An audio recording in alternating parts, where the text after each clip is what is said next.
Muy bien, vamos a continuar entonces. Ya pasaron los 5 minutos. Tenemos nosotros el texto dialéctico, en realidad son dos textos contrapuestos, ¿no? Perdón. El texto A dice: la mayoría de los eticistas religiosos consideran la clonación humana como un hecho incorrecto. No obstante, la ciencia tiene sus propios eticistas y por lo general tomamos el punto de vista opuesto. Los científicos nos centramos en los beneficios positivos de la clonación, descartando los peligros. Tendemos a no hacer predicciones de consecuencias catastróficas seriamente. Los eticistas científicos enfatizamos las posibilidades correspondientes a conquistar la enfermedad y la infertilidad. Nos centramos en nueva información acerca del funcionamiento celular que ayudará en la lucha contra el cáncer. Además, la clonación podría actuar como medio de protección en contra de ciertas enfermedades genéticas que resulten de la combinación de genes de ambos padres. Sin embargo, muchos entendidos hacen las veces de importantes eticistas en nuestra cultura, diciéndonos cada día por la televisión o a través de los diarios cómo vivir, cómo morir, cómo criar a nuestros hijos, qué comer y así sucesivamente. Los lectores de las páginas editoriales no se sorprenderán por los comentarios éticos de expertos acerca de la gran problemática ética en cuanto a la clonación. ¿Sí? Entonces, el autor se plantea frente a la clonación, ¿no? La clonación humana específicamente, se plantea una postura a favor, ¿no? Si bien muchos dice están en contra, él está a favor y él se identifica como científico para estar a favor, ¿no?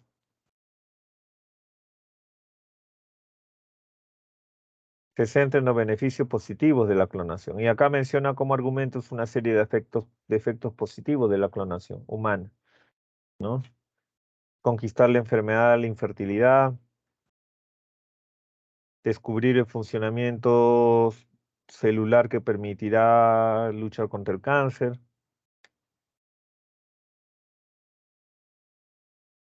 la posibilidad de proteger a las personas de ciertas enfermedades genéticas,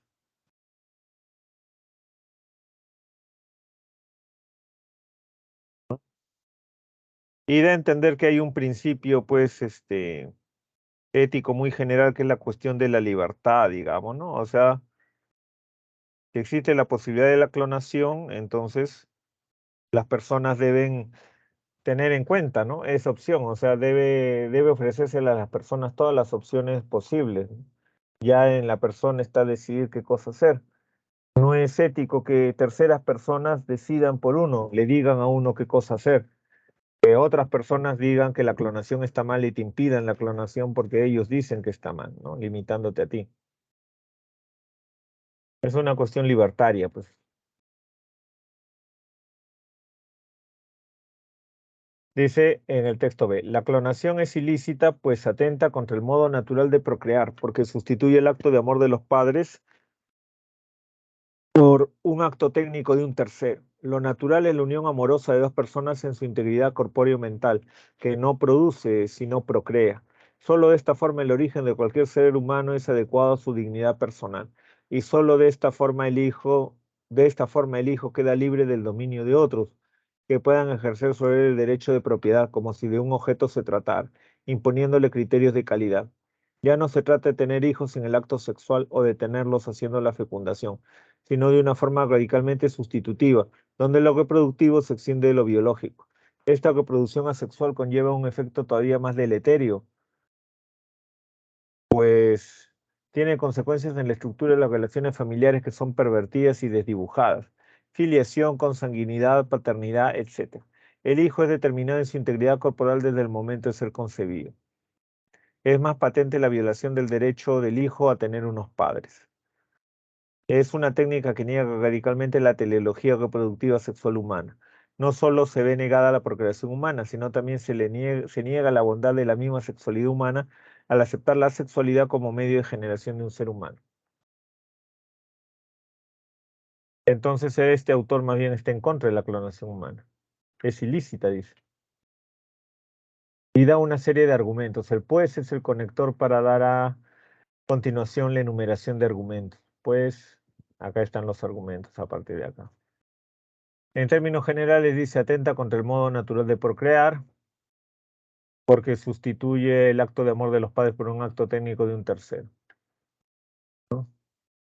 Luego explica, ¿no? Por ejemplo, explica este primer argumento.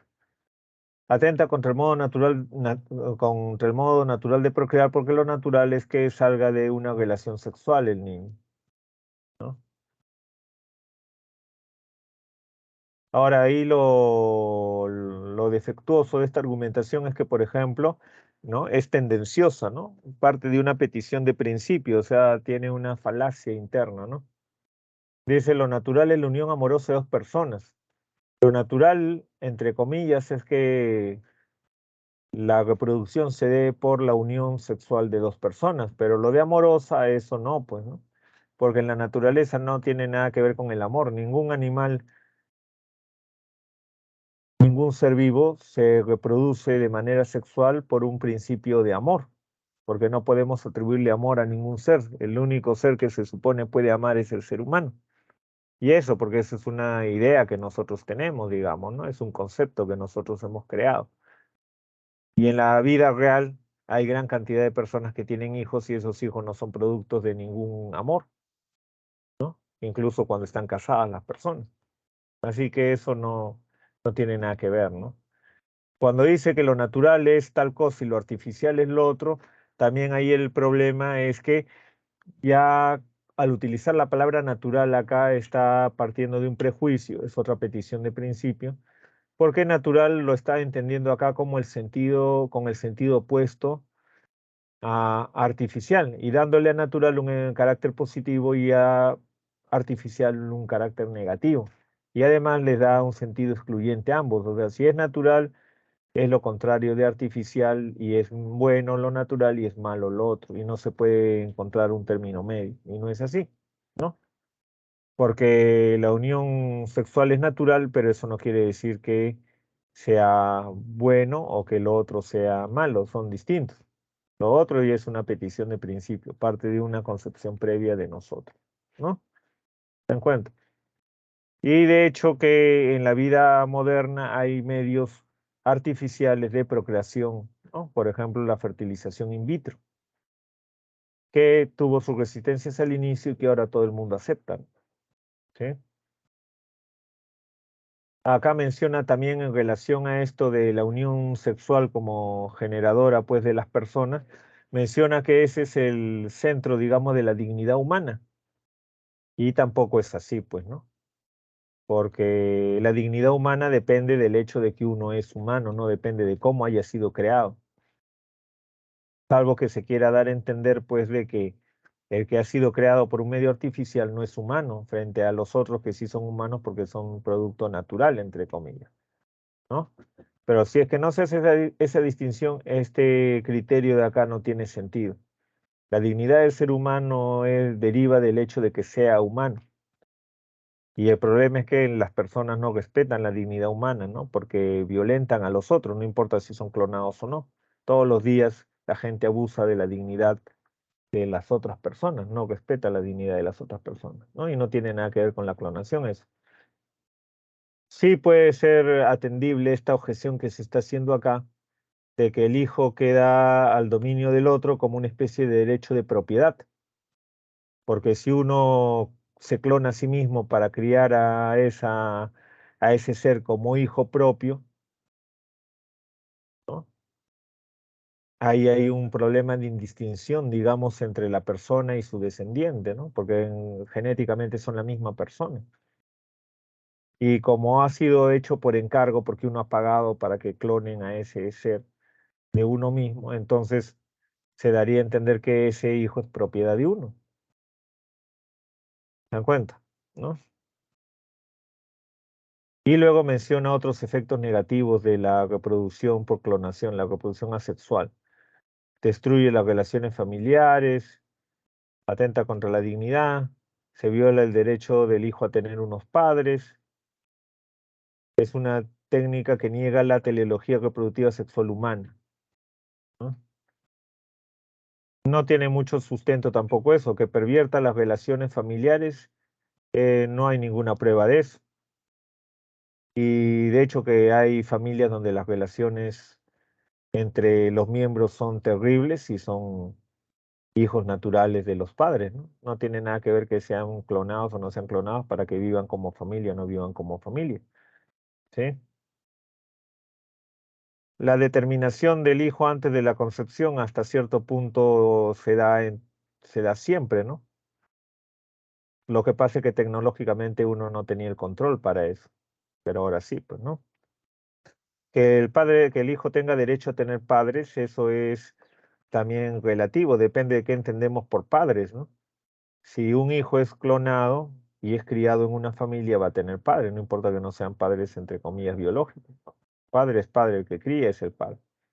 Si se habla de criar, de clonar, de producir clones para tenerlos como en una especie de fábrica para utilizarlos como si fueran, ¿no?, productos en serie, eso es otra cosa, ¿no? Como una distopía de ciencia ficción, ¿no?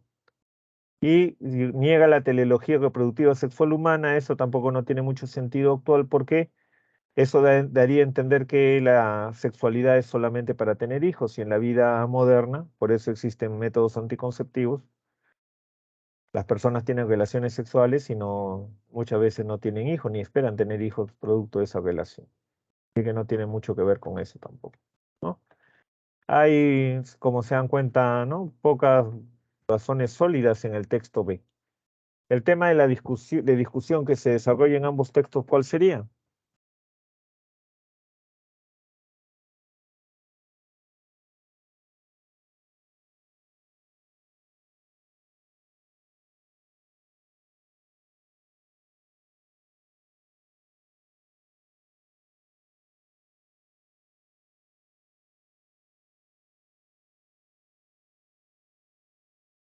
¿Qué se está discutiendo ahí en ambos textos?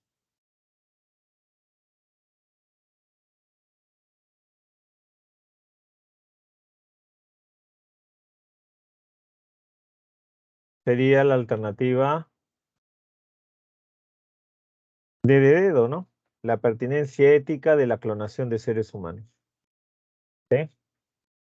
El texto A dice que es ético desde el punto de vista de los científicos clonar seres humanos. Y el texto B dice que no. Está la cuestión ética ahí.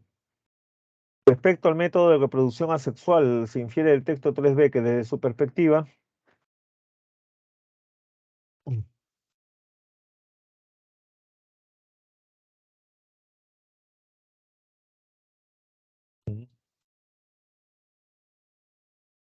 bueno, la B no se infiere porque la B está dicha directamente ahí, ¿no? La B sí es lo que sí se dice dentro del texto. Se pregunta qué se infiere,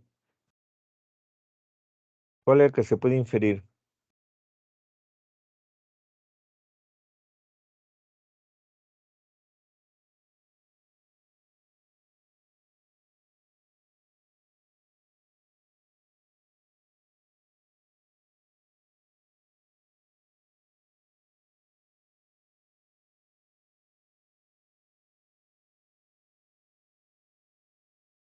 Sería entonces la alternativa generalizando, generalizando sería la C, ¿no? Podría tener un impacto negativo en el plano individual, familiar o social. O sea, estamos categorizando las diferentes consecuencias que se mencionan en el texto. Por eso es una inferencia, ¿no? En el texto se está mencionando de manera, digamos, precisa las consecuencias negativas. Acá estamos generalizando, estamos haciendo una categorización. Esa es una inferencia también. En el texto 3b, el sinónimo contextual del término deleterio.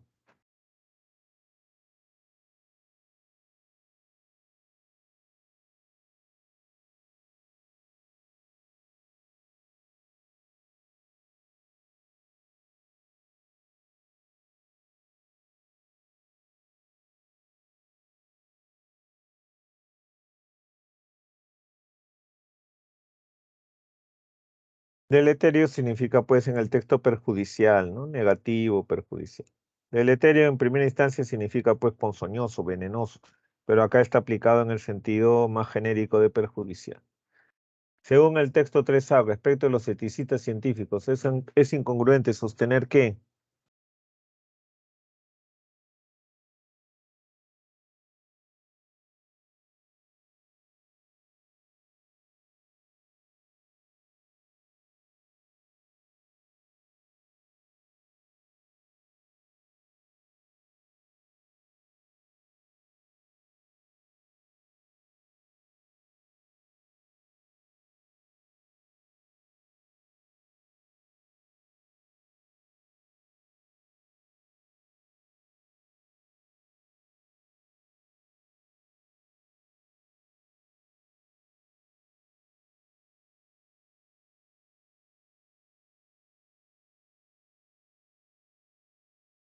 en la 4 sería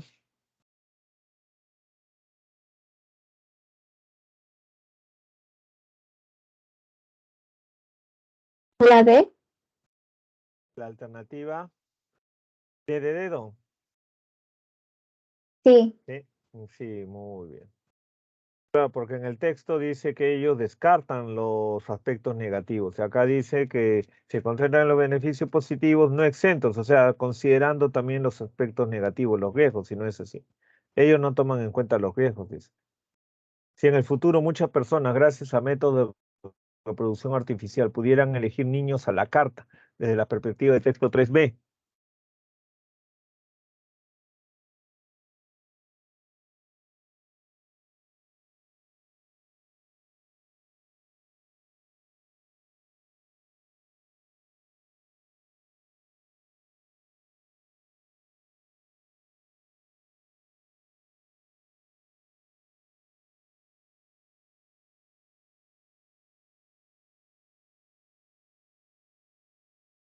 ¿cuál será?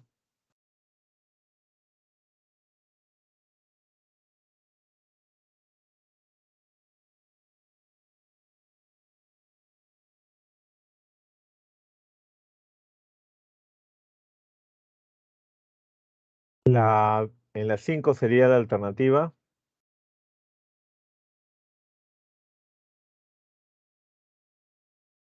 La alternativa B de beso, ¿no?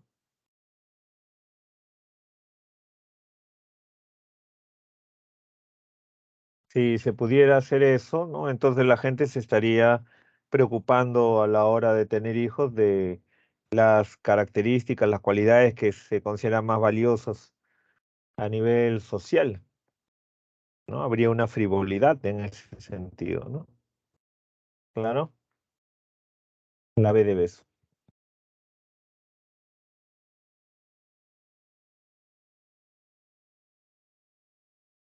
Y tenemos la parte en inglés, ¿no? Primero vamos a leer la parte en inglés sin ver la traducción en castellano.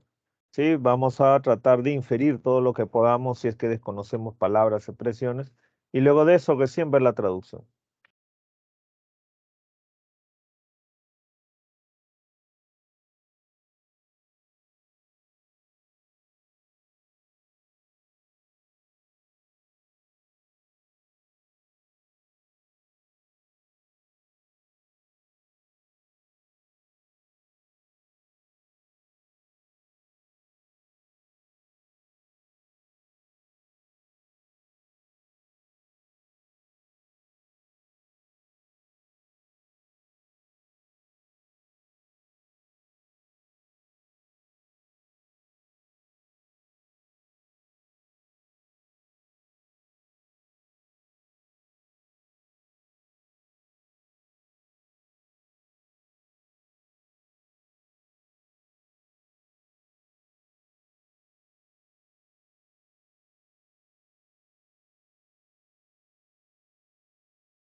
bien, ya hemos leído el texto, hemos intentado de repente inferir el significado de las expresiones que no entendemos.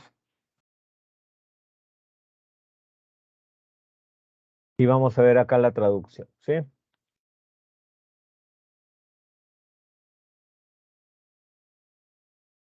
Dice, a cada lado de un barranco, en lo alto de los Andes peruanos, un viejo puente de cuerda se hunde precariamente sobre el río Rímac.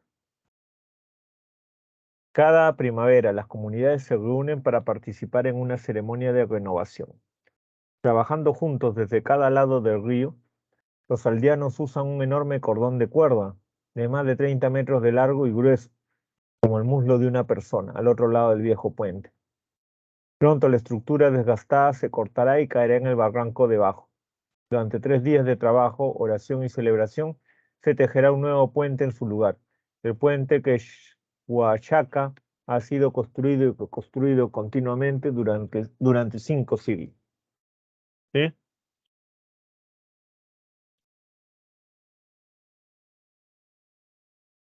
Hasta ahí no hay ningún problema, ¿no?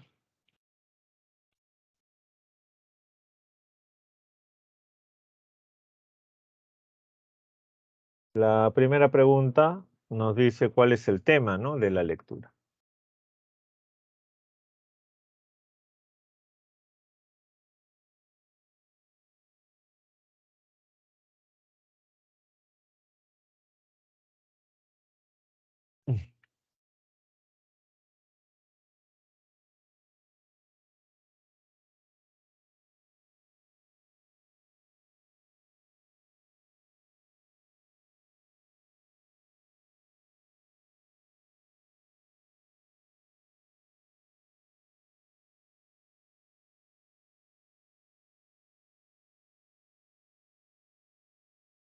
La B. La B de beso, ¿no? La B de beso. La reconstrucción continua del puente que es Huachaca, ¿no? En el texto nos dicen que todos los años, ¿no?, tejen un puente, ¿no?, en esas fechas. Acá, acá la B de beso, ¿no?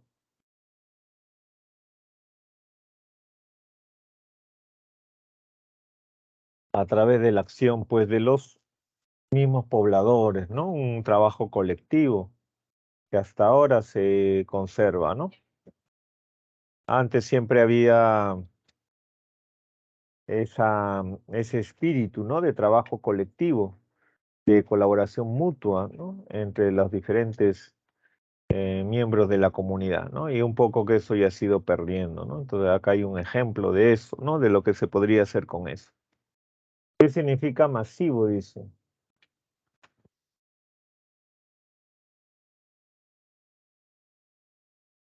¿Cuál es el significado más probable de masivo?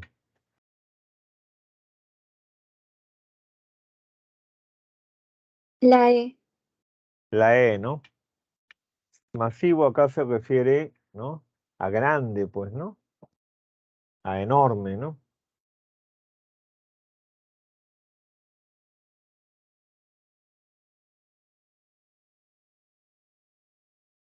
¿Sí? De esa manera en el texto, ¿no?, se ha incluso hecho la traducción, ¿no? Luego tenemos la siguiente pregunta, dice, según los pobladores, vamos a bajar.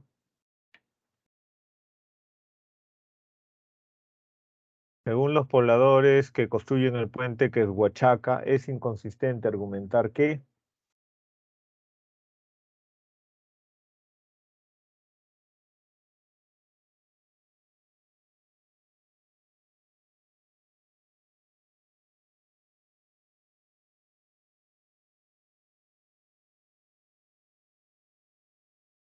sería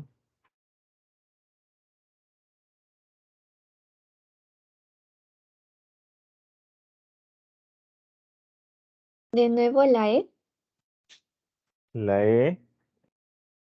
Dice cuál es inconsistente, o sea, cuál es falso. Trabajan en el puente, pero también celebran. O sea, no celebran. No, en el texto dice que sí celebran, ¿no? Lo que sería incompatible, ¿no? Sería la alternativa C, ¿no? Ellos que construyen el viejo puente de cuerdas una vez cada siglo. No, una vez cada siglo, no, no. ¿Sí? Eso es falso. Cuando nos preguntan cuál es lo inconsistente, están preguntando cuál es lo falso, ¿no? Una vez cada año es, ¿no?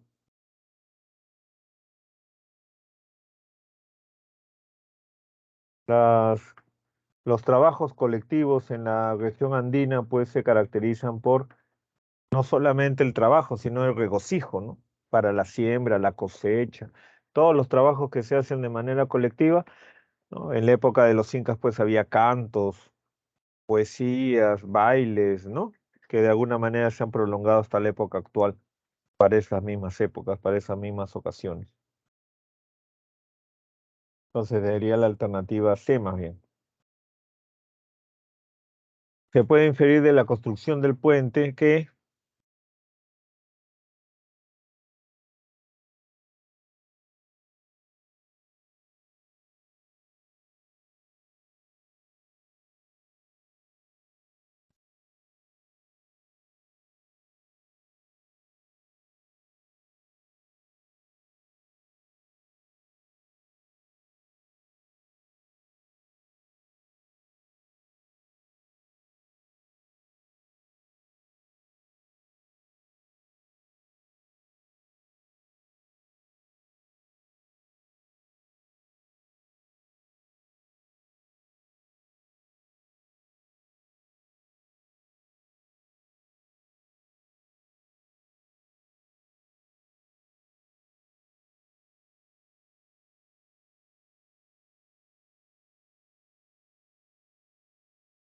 sería entonces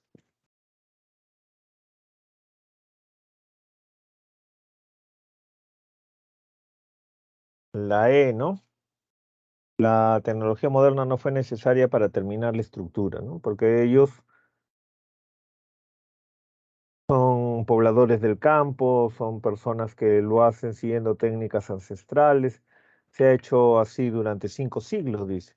Se ha venido haciendo ese mismo trabajo durante 5 siglos. Es algo tradicional. Si el cordón de cuerda utilizado para construir el puente fuera tan grueso como el dedo de una persona, ahí se creó como el muslo de una persona, ¿no? Es de grueso como el muslo de una persona, pero si fuera del dedo de una persona,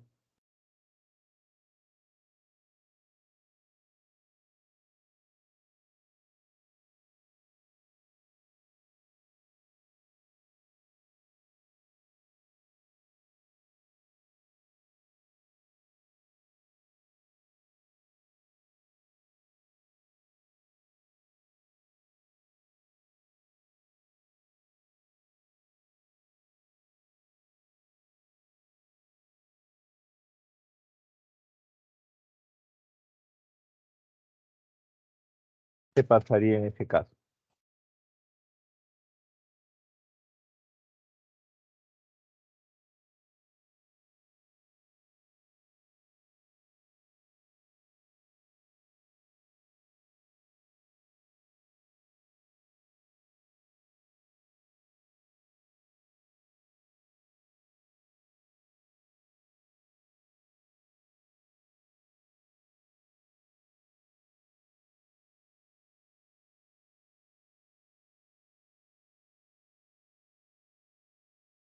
Sería entonces alternativa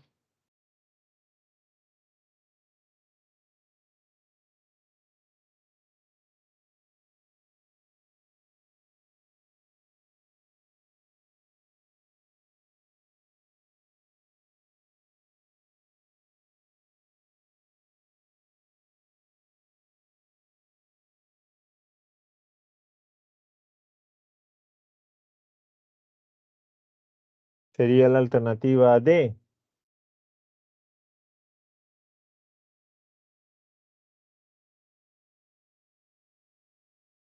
la D de dedo, ¿no? Usarlo de manera similar a la cuerda más gruesa probablemente sería riesgoso para las personas. Claro, si hacen un puente con cuerdas delgadas y van a querer pasar la misma cantidad de personas el mismo peso que con un puente hecho con cuerdas pues mucho más gruesas, se cae el puente, ¿no?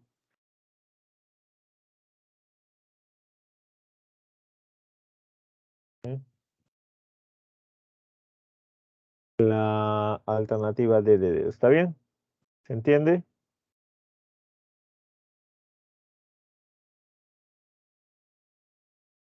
Sí, profesor. Muy bien. Y tenemos el texto 2 igual que en el caso anterior,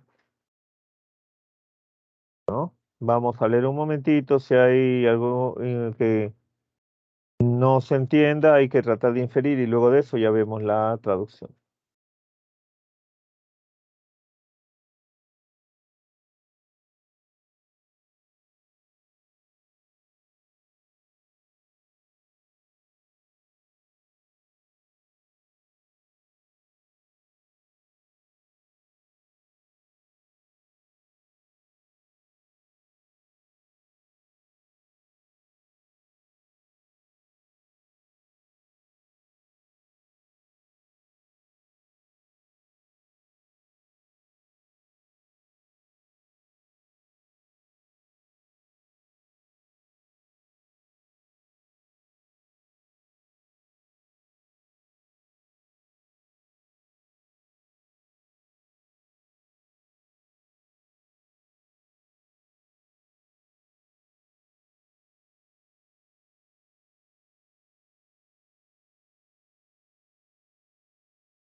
Muy bien, entonces ya hemos leído el texto, hemos revisado y si es que ha habido alguna duda, hemos tratado, pues, como repito, de inferir, ¿no? Que es muy importante.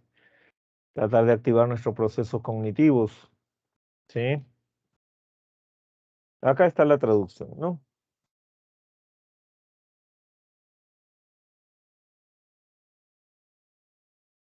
Dice,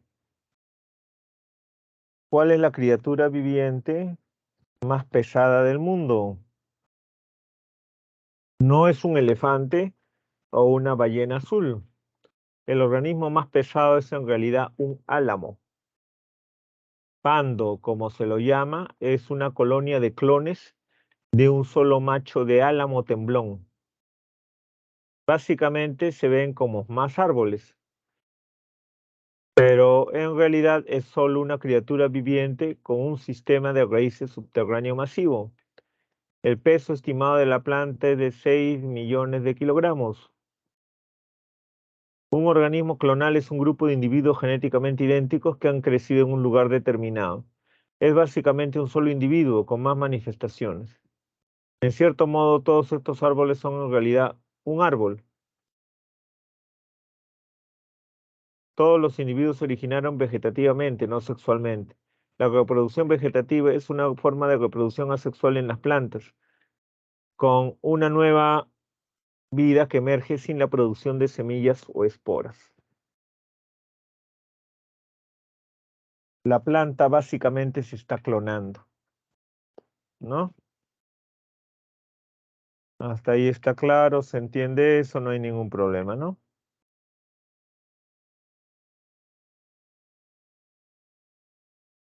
Y a partir de ahí ya vienen pues las preguntas, ¿no?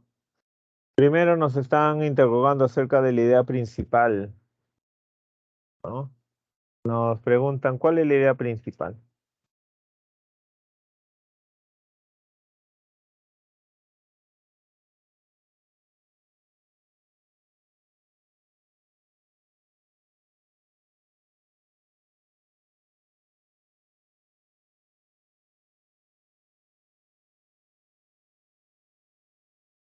La C. La alternativa C, dicen por ahí. ¿Qué dicen los demás? ¿Están de acuerdo? A ver, algunos participan, a ver, otros qué dicen, ¿están todos de acuerdo? ¿Hay alguna otra propuesta sobre la idea principal?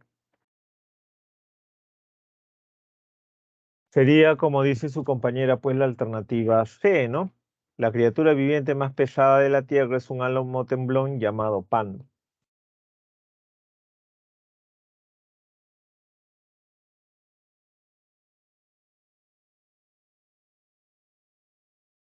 Nos informa acerca de eso, ¿no?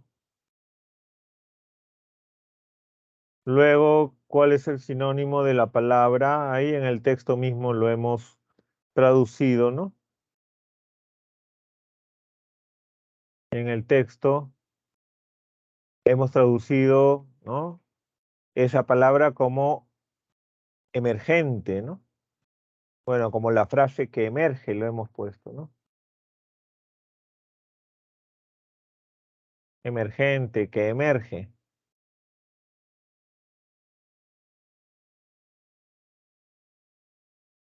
Entonces el sinónimo de la palabra emergente sería que emerge, surgimiento, ¿no? Que surge. Emerger, surgir, ¿no?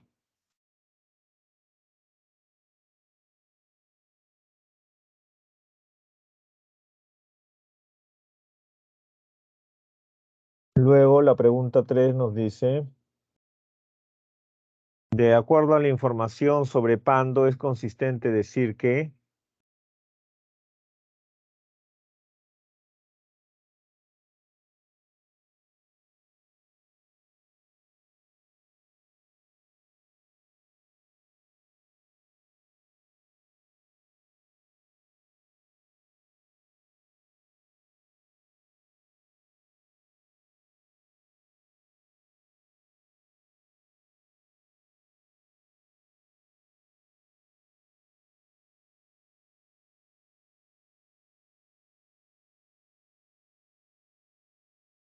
La C de casa.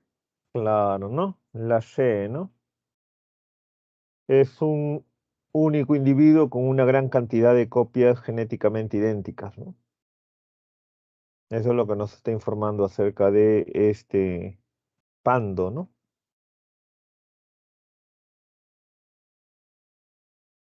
En la pregunta 4, nosotros podemos inferir de la forma de reproducción de pando que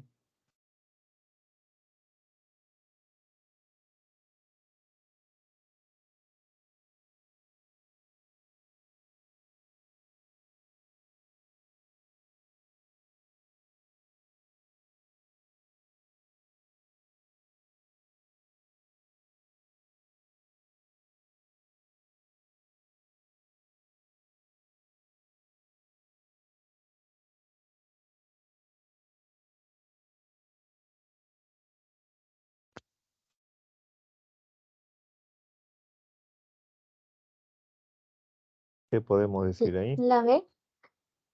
¿Cuál? La B. La B de beso, ¿no? La B de beso, ¿sí? No requiere, pues no necesita un álamo temblón hembra para crear copias idénticas de sí mismo, porque ahí dice pues que es reproducción asexual.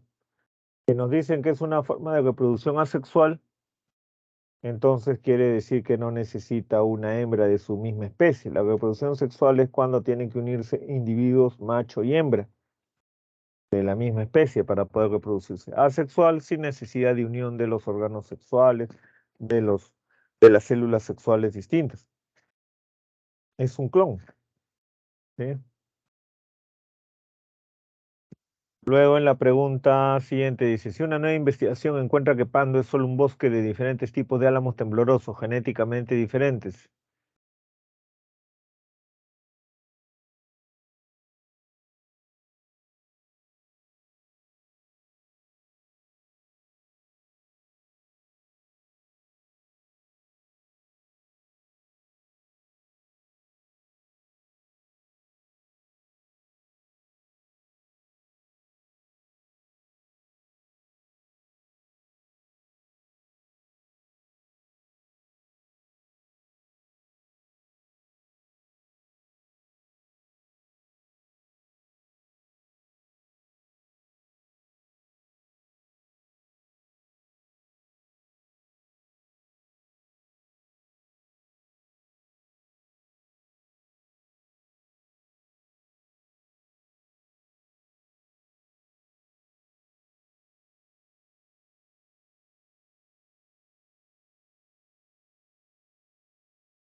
en las 5 algunos están señalando,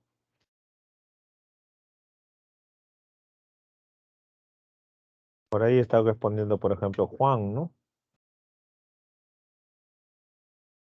Los demás están de acuerdo con la postura, por ejemplo, de Juan.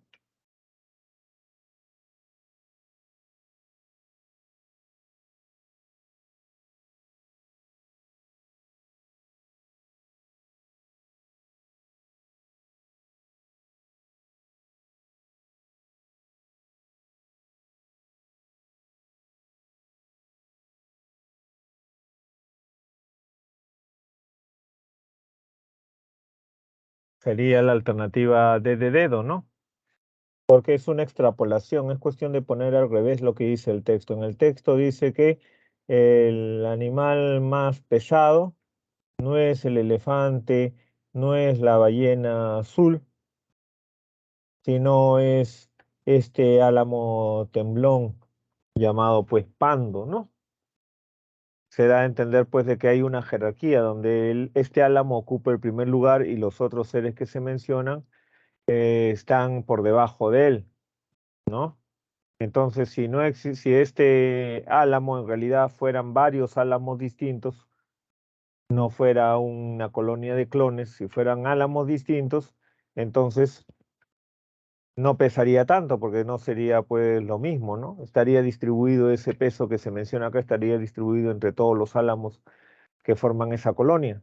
Entonces ya sería mucho menos el peso. Entonces se podría pensar que estos otros seres que se mencionan acá, que se da a entender que son muy pesados, ellos podrían ser los más pesados, ¿no? ¿Se dan cuenta?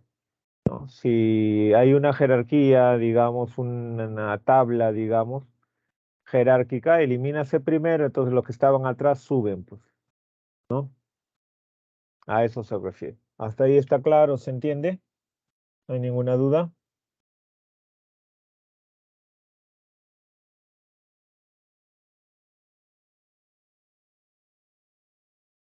Se supone entonces que en ese punto estamos todos de acuerdo, ¿no? Y entonces en ese caso ya pues podríamos dar por finalizada pues nuestra clase, nuestra sesión del día de hoy. La próxima semana vamos a continuar con los temas, ¿sí? Compatible, incompatible, creo que es el siguiente tema que vamos a ver al inicio y luego los ejercicios de siempre. Entonces tengan un buen fin de semana, cuídense mucho y sobre todo, como hemos dicho, lean bastante, formen su hábito de lectura. Y como hemos aprendido en la clase de hoy, preocupémonos por incrementar nuestros conocimientos previos. Toda lectura se entiende en función a otras lecturas que hemos hecho. Si nosotros no leemos nada, leemos muy poco, vamos a tener problemas para entender otros textos en otros momentos. ¿Sí? Sobre todo textos que de repente toquen temáticas o que utilicen recursos a los cuales no estamos acostumbrados. Nos va a dar muchos problemas eso después. Así que acostúmbrense a leer. No solamente a leer, como le dije, sino ver buenas películas, buenas series de televisión, escuchar buena música, conversar con diferentes personas y tener experiencia, salir a la calle y ver cómo funcionan las cosas a nuestro alrededor, también eso es importante. ¿Sí? Nos vemos, cuídense, hasta el próximo viernes entonces. Chao, chicos, chicos. Hasta luego, profesor, Hasta cuídese. luego, profesor. Hasta luego, Hasta luego, cuídense, profe. cuídense, buen fin de semana, nos vemos, Hasta luego, profesor. hasta luego, cuídense, gracias, nos vemos, hasta luego.